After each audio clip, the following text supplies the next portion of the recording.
business model of content creation. It's like something I've been at for like 2 years, and I first started off with growing an Instagram account to 100,000, and then I got fished and I lost it, and ever since then, I've been chasing content, creating content, and I've been listening to YouTube channels and like Mr. Beast, his say. I've been listening to like just other creators and their information, and um, it is crazy money how much people make on YouTube.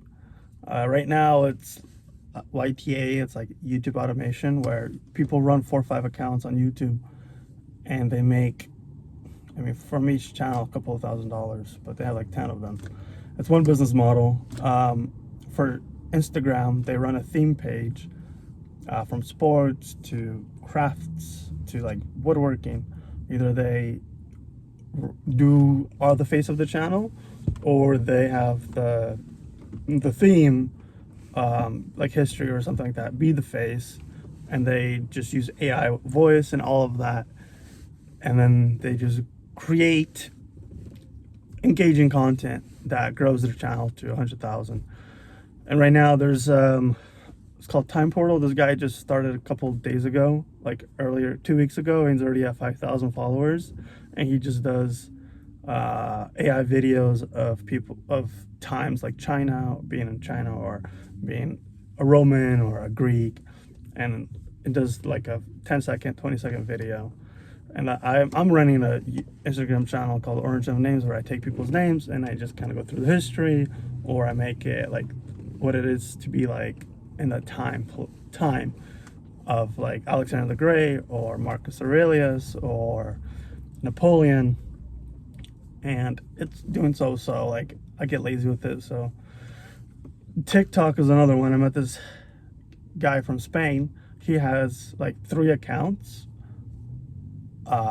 where he has like 1.8 million followers, and he does Mr. Beast videos in Spanish, and he says he's making really good money. And then he creates TikTok accounts, and then he sells them for like $1,000, and he does that. So he's 17 or like 16 years old in Spain. He was here in America for the summer. And then like Snapchat recently, I guess they updated their services where they'd be paying for stories and for videos, and it's just money to be made in every aspect. And then TikTok pays per 1,000, right? I heard recently it's 1,000 views for $1, but if you get in their creators program, but I know for sure they pay you $1,000 per million views. So, and they have to be a minute long. That's the default. So you get a theme, and then you just pump those out. And the difference, there's 2 sides. Either to content is you are the brand, your face, which is like personal branding, is just, it will not only grow to you being to your personal brand. Can't really sell it, you can't really do about it. When you stop posting, once you want to get out of creating content, the personal brand kind of dies with it. You can't really sell your personal brand. But if you run a theme page, a sports, soccer for example, or basketball, and you just focus on like the best dunks or whatever, then what happens is you could grow it, and then you could even sell that brand to another company, or you can make it as a brand and then start something around it, from creating an app around sports to drop shipping like your clothes or whatever.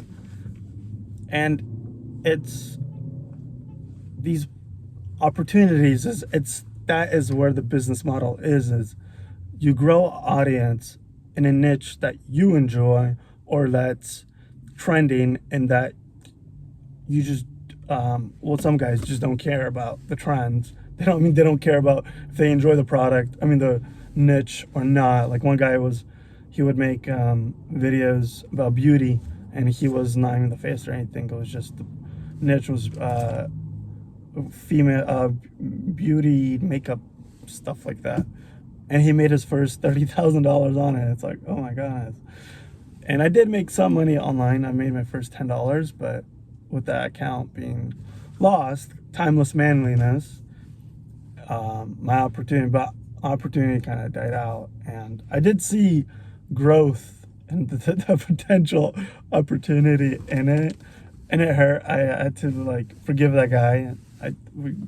Tried to negotiate to get it back.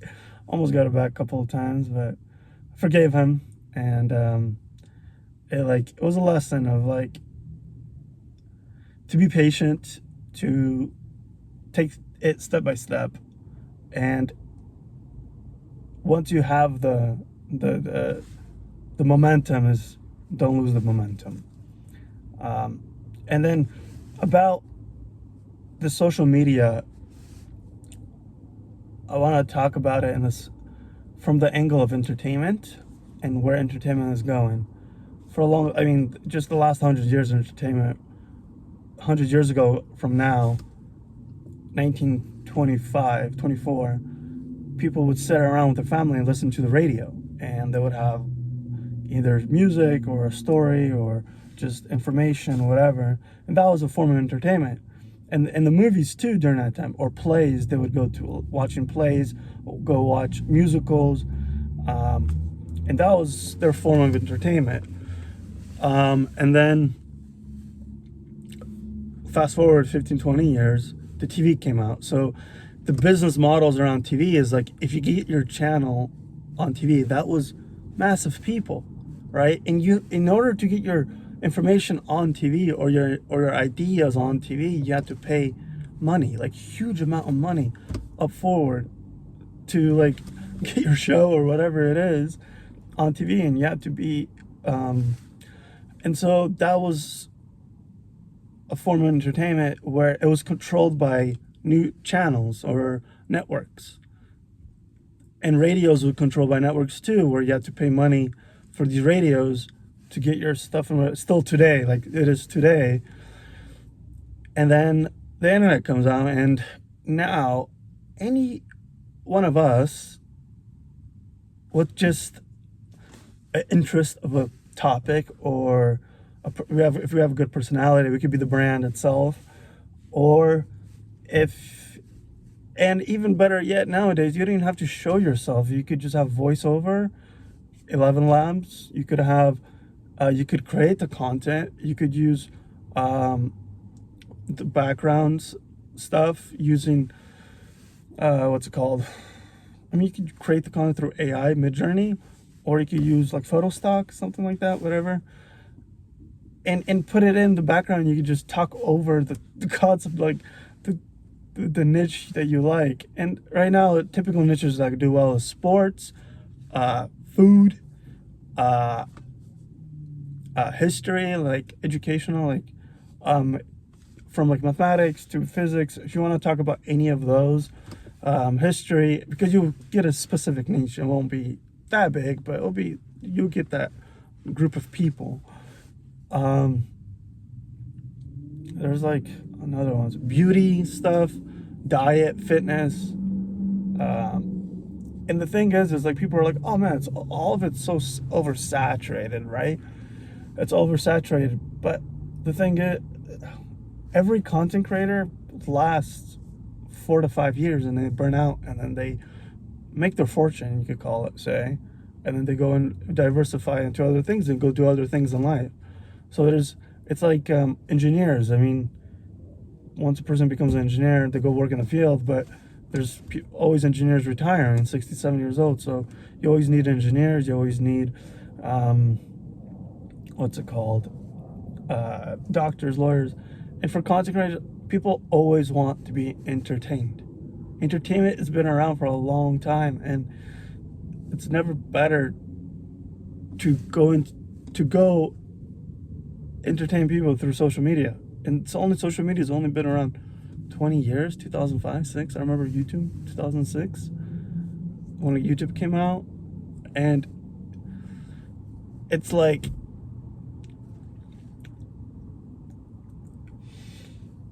never before in history time where anybody could pick up a camera, even your iPhone, and just document or talk about whatever you want to talk about, entertain people, and then once you have a certain a certain audience, you just make money from the views itself. Get paid by YouTube. It's crazy. YouTube pays you to make content. That's wild. Like, to me, it's still mind-boggling. And there's huge opportunity. So yeah, it's having an interest, but it's two ways to approach it. Either you go with your passion that you're very interested in and you just like talking about.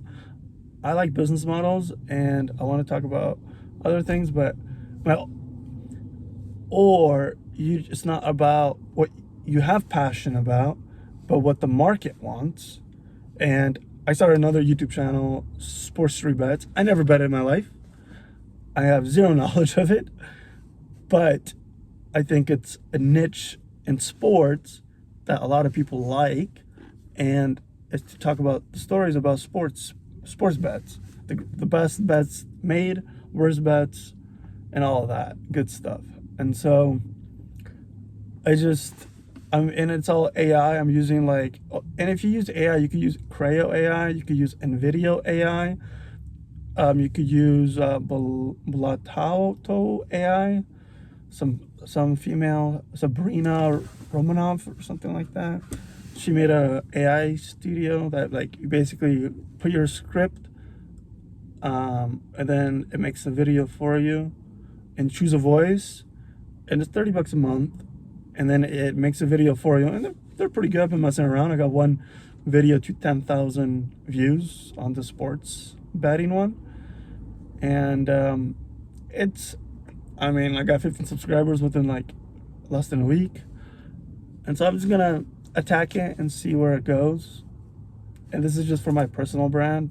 I'm just gonna be talking about business models and content creation and business models and AI business models and other ways. Just, I think it's a really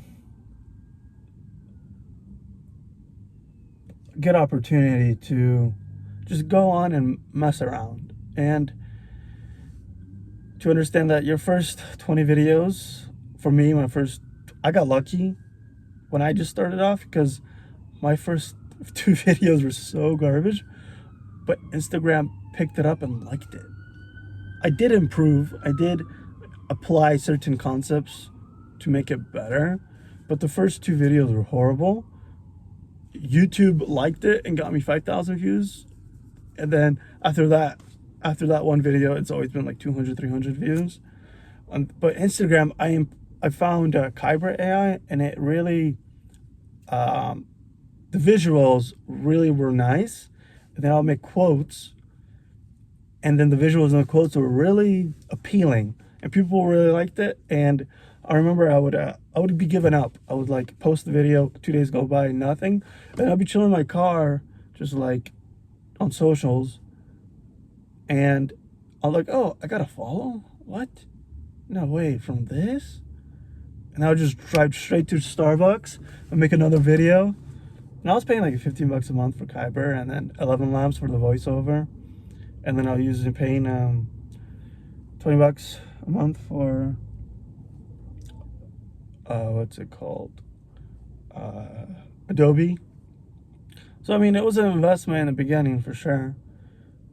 But it was just growing and growing and growing, and every video I was getting, it was 1,000 views, then 1,500 views, and then 2,000, then 10,000, and then 50,000, and then I got a video to 5.2 million, 2 of them. I was like, wow, no way. Yeah, and then I didn't sleep for I think 22 hours, and then I got into a fish thinking Meta was trying to get me approved, and I gave all my information. I woke up and it's gone, and then the guy's like, hey, pay me $500, and I'm like, okay, but I never end up. I was like, but give me a week to work. He's like, no, now or never.